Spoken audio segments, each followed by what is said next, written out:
Welcome to another episode of the Scrumptious Woman. I have with me the scrumptious Dr. Deb Barnett. You have been a psychologist for over 20 years and help women get their spark back, and especially I saw with dating and in divorce. So tell me more about this. First of all, welcome. I'm so happy that Thank you're you. here with Thank us. you, Juliette. It's wonderful to be here as always. I love your energy and getting ready. Being in one-on-one with you is just delicious. Yum! This is what I say. Scrumptious is we feel that energy, right? And I was laughing at that we're both wearing red. So I mean, how coordinated are we? Not Exactly. intentionally. Tell me, you and I met in a mastermind and completely I love what you do and I just loved your energy. So I'm like, okay, I really would love to have you on the podcast. Thank you, because I secretly say to myself, if I were to be on another timeline or in another body, I would love to be Juliette. Like, I just love you and your work and your energy, and I just admire you so much. So this is just so fun. Oh, I love it. How much fun, right? And like to receive this as well. I'm like, oh, that's kind of cool. I think you never realize that people might think about you in this way. So thank you. Yes. I received that. I'm actually taking a moment there because I was about to brush it off and I was like, no, this is the kind of stuff I actually do. This is the feminine energy, right? To take it in and receive it. Thank you. So tell me a little bit about your 20 plus years as a psychologist and now you're kind of pivoting a little bit. Yes. So it's kind of funny because I became a psychologist because I knew that it would be helpful. Like, becoming a psychologist would be helpful, but I never had a burning desire to become a psychologist. In fact, somebody told me early on, I think I was maybe 12 years old or something like that, that you would be a good counselor. And I was like, why would I want to be a counselor and listen to people's problems? But I just, filed that away. And then had gone through massage therapy school, trying to figure out what do I want to do with the rest of my life. And that was a good profession to enter in the meantime, so to speak. And so after being in the field of massage therapy for several years, I thought, it's time to do something next with my life. And I met a spiritual teacher and he said, you're going to make a big splash in psychology. And I said, okay. So I just started researching schools and I found a school out in California that was very holistically oriented, mind body. It was in the field of what we call transpersonal psychology. And I loved it.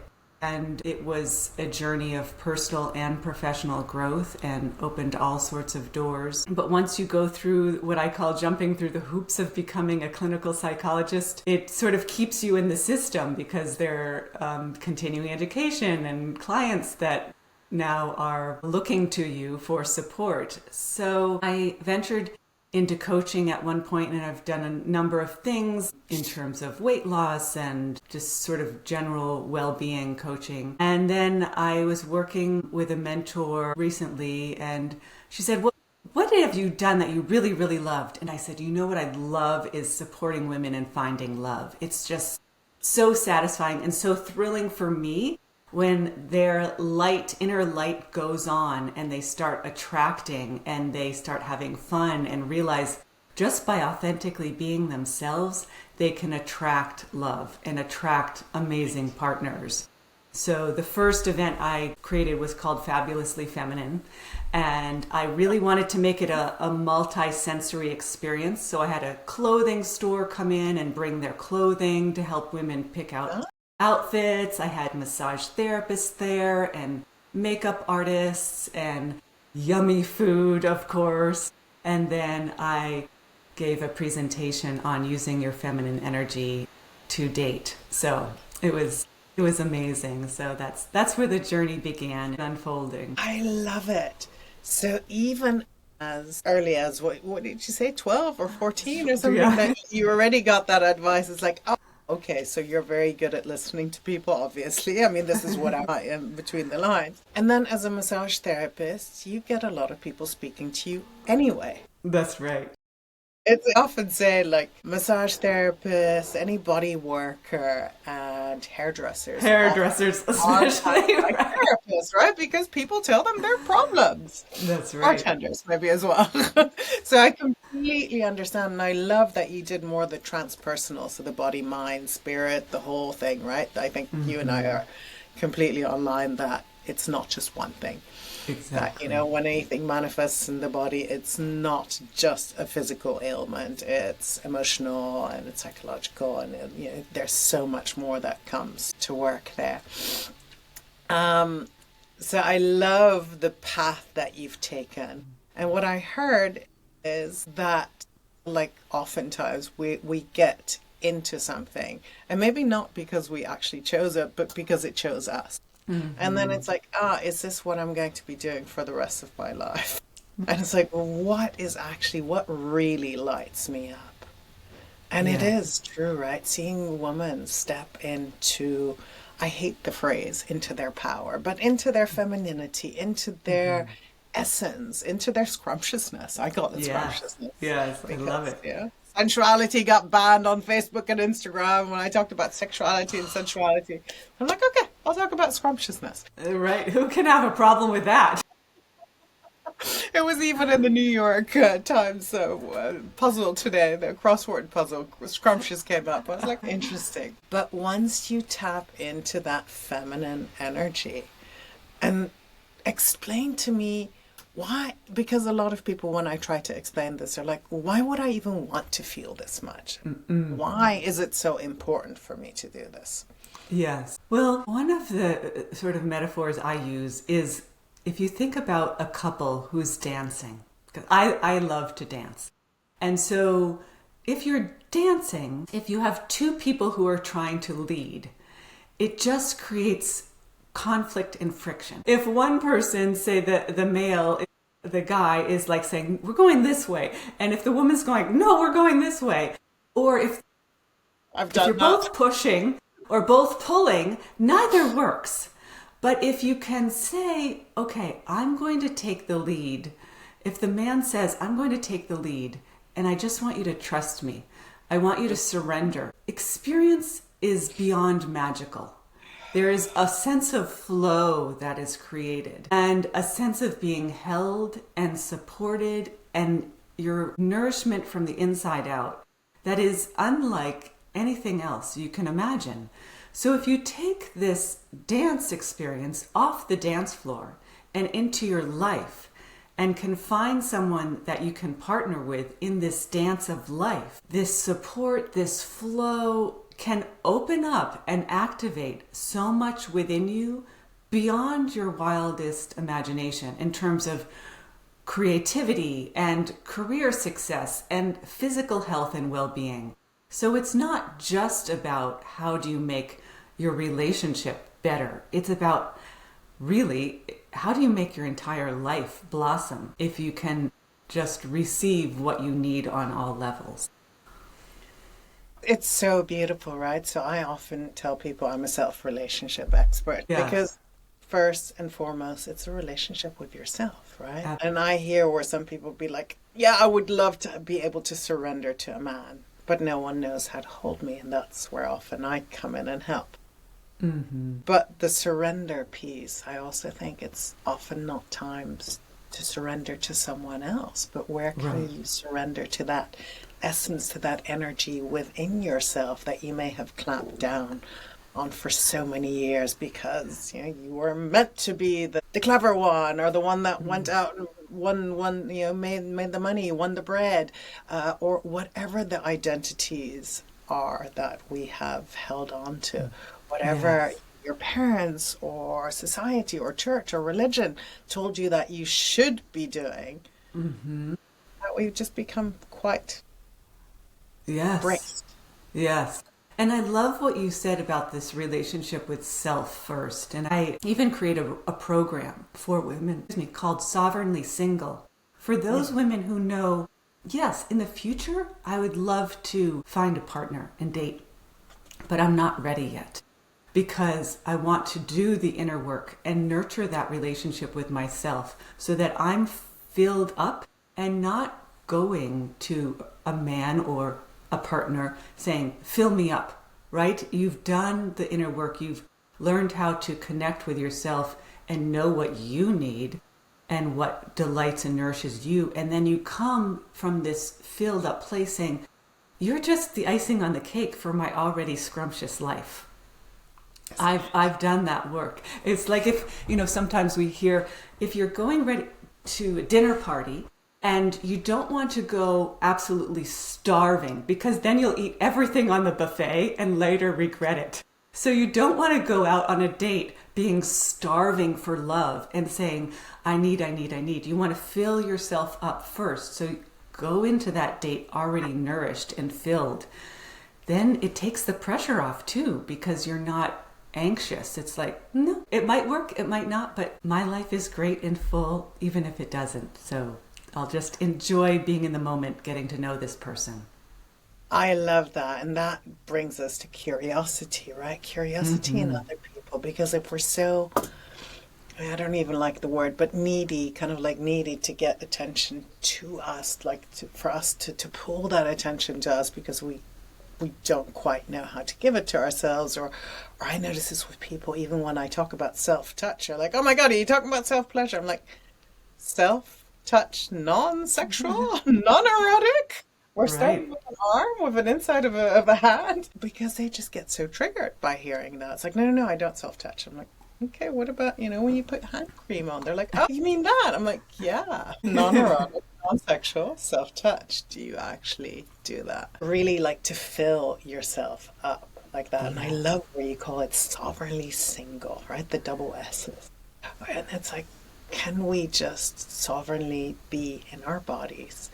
And a way to give ourselves that pleasure, that joy. Pleasure is also such a hijacked word, right? So I again called that scrumptious. But it could be joy. It could be, what are the things that bring you joy? Because again, pleasure, touch, everyone thinks immediately sexual, and it's like, if you don't fill yourself up with the joys of life, then you're gonna be dry as fuck. But if you take pleasure and just call it joy, so that you don't get triggered by the word pleasure, and self-touch, you just think about, hand cream and non-erotic self-touch, and it's like, oh, I can do this for myself. Yes. I can go out for a walk and recognize that the sun on my face is just so exquisite. Right. And it's almost like, I like saying it's like a phone battery. You charge it with things like this that bring you joy. I call them my bundles of joy. Like, I create little bundles of joy, which are my little cuttings of flowers. And everywhere I look around the house, I see them, and that fills up that battery. And so what are the things that you teach your sovereignly single and the people looking for love? What are like 4 or 5 of the ways that you say, go back into your joy, or whatever you call it? Yeah, I often will recommend that people think about, what are your different senses experiencing? So if you just go through different senses, it's easier to sometimes think about, well, what would I enjoy smelling? Like, what is your favorite essential oil? It could be like sweet orange. I love the smell of sweet orange. So you could just diffuse sweet orange, because then when you walk into the room, you get that waft of sweet orange and you go, so good, so yummy. Or thinking about, even in terms of like, what are the articles of clothing that you're wearing? Like, does this, feel good on your skin when you put it on? Or are you shoving yourself into a suit that's just too tight and uncomfortable, and the tag scratches you every time you turn your head? And it's, And so paying attention to, what are the little things? It doesn't have to be big. It doesn't have to be a day trip to the spa. It's in the small moments of day-to-day experience that nourish us and sustain us and cut down on stress, even, because that's, the nervous system is having to process that every time your tag is scratching you, or whatever it might be. So just going through your senses, what smells good, what feels good to my skin. Music, I love using music, and because I'm a dancer, to get back into my body, to shift my energy, to ground myself, to shake off if I am stressed or had a challenging day or feeling a little down for some moment, just to shake that off and shift my energy really quickly by putting on some good music. So it's really any sense, and of course then taste, and you can touch almost all of the senses through a really good meal, smelling it, tasting it, looking at it, the texture. Hmm. It's it reminds me of I used to do these sensual feasts, and I would take maybe a group of 6 to 8 people in this beautiful dining experience. And then often I'd blindfold them at one point. So I added like a silk or satin blindfold to them. And just to see, does that increase pleasure? And for some Yes. people, that would take them out of their pleasure. So they're like, no, can we actually have it off? But yeah, I'd always do at least one course. Like, let's just take the eyes, let's take the Yes. sight away so that you can see it before we actually taste it. You can look at how beautiful the dish is, you can smell it. And then if you put the blindfold on, does it actually increase your smell? It's Does it increase the amazing. pleasure of eating it?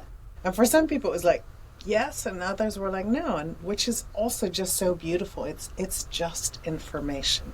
Absolutely. There's no Yeah. wrong and no right. And this is where I just see with people, it's like, oh, but everyone is this way. I'm like, doesn't mean that that's your way into joy, pleasure, self-care, whatever you want to call it. Right, right. You are unique and celebrate that, because Completely.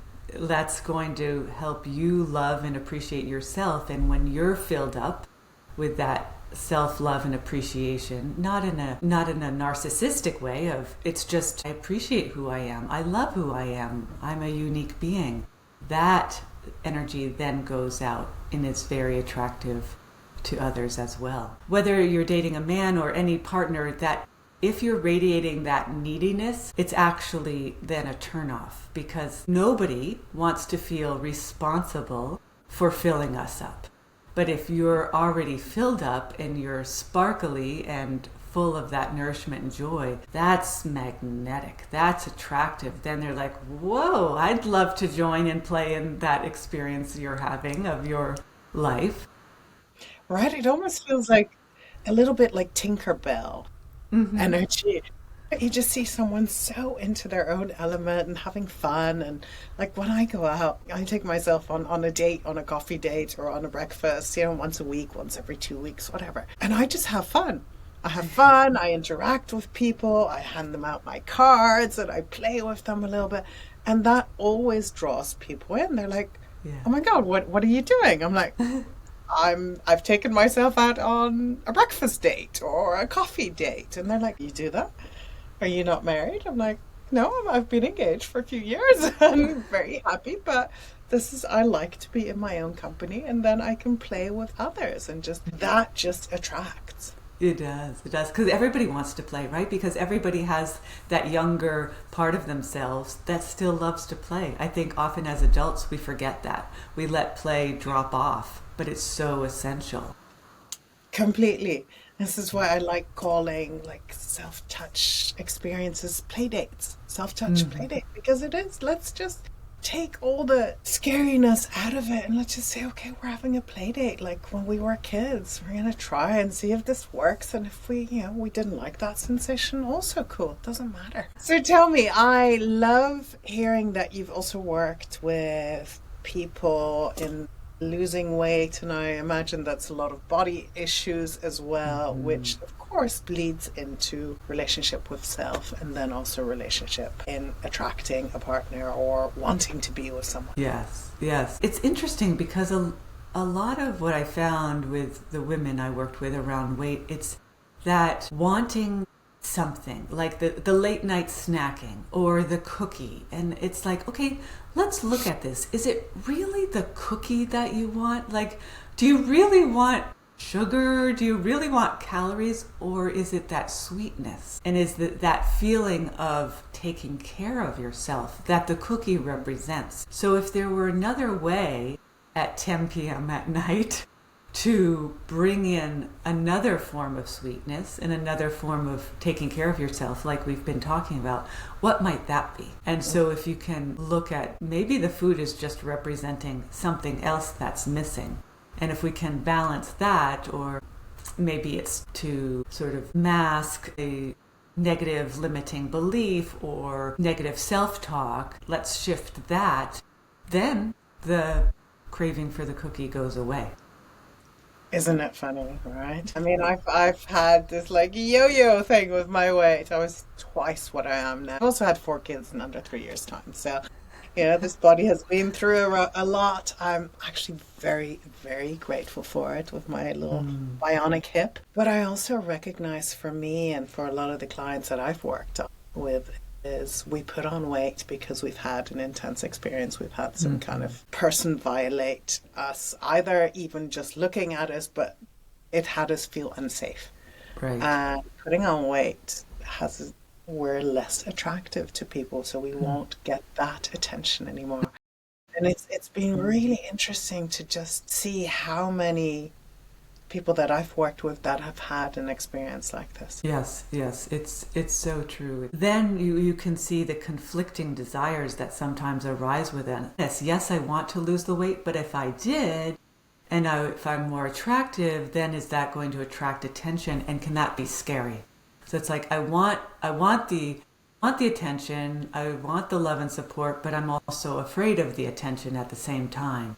And so sometimes then there can be that inner sort of wrestling match going on. And so then I help women work through that, like, okay, how can we make you feel more safe and supported? That's it. And we're back to the loop of feeling safety, right? yes, Of really just recognizing that how safety is so important. so important. That's what you deserve. It's not an extra, oh, by the way, it's an essential.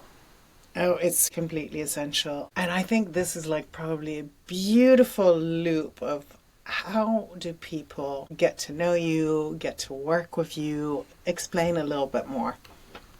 My website is drdebbarnett.com, and that's DRDEBBARNETT.com. And yeah, if you'd love to chat with me, if you have any questions, I'm happy to just chat and give you the next step on your journey, because that's different for every woman, right? It might be starting with the self-care, self-relationship journey, and for others you're like, no, I've done that, I'm ready to go, help me with my online dating profile. Yes, I have the perfect online dating profile. It's a short program where we go over your online dating profile, and then you get Telegram coaching from me for a month for any questions that you might have that pop up as you're dating. So that's a fun little program I have. So for every woman, it's different where you're beginning. And sometimes women don't know. They're like, I don't know where to begin. So if you'd love to chat, I can just say, here, why don't you focus on this area first? And of course, that's a completely free complimentary call with me. I love that. Oh my God, that's so much fun. That reminds me of when I went on a dating profile after like years of marriage. And I'm like, oh, this is interesting. And I remember helping others set up their profile because they're like, how do you do this? I'm like, I don't know. Just, this, that. It's not easy for people to write about themselves. So that's where I can come in, and say, this is what I see in you. It's for some reason it's a superpower that I have, is that I can like see people and I see, this is your essence, this is who you are. Let's draw that out. So then I can say, okay, how about we say it like this, and then we can go back and forth and tweak it so that it feels good for my clients, and yet showing them in their fullest brilliance and light in a way that might have been uncomfortable for them to articulate for themselves. I love that. Do you have any tips for actually safe online dating? Yes. Question. And ask questions that can't be answered with yes or no, because the truth is there are some, what they call, I think, online bots or fake profiles. So don't say like, do you like your job or, do you have kids? Like avoid those really short, trite yes or no. Ask more in-depth questions like what lights you up and what are you passionate about? What's a project that you're working on in your life currently that is really exciting and stimulating for you? Because that's going to be harder for a computer to fake and usually if you ask that and it's a fake profile, you just won't get a response. But if it's a true person and they answer that, you can see, wow, they are really passionate about X, Y, and Z, or they're an entrepreneur and they're creating a program or product that they think is going to make a difference on the planet. That's exciting to me. I'd love to hear more. So then you can see, is that somebody that I would really enjoy connecting with? So ask deep questions about things you're really, Open-ended, deep yeah, questions. And then I would probably say, as another thing, it's like meet somewhere public, absolutely. drink or coffee or lunch.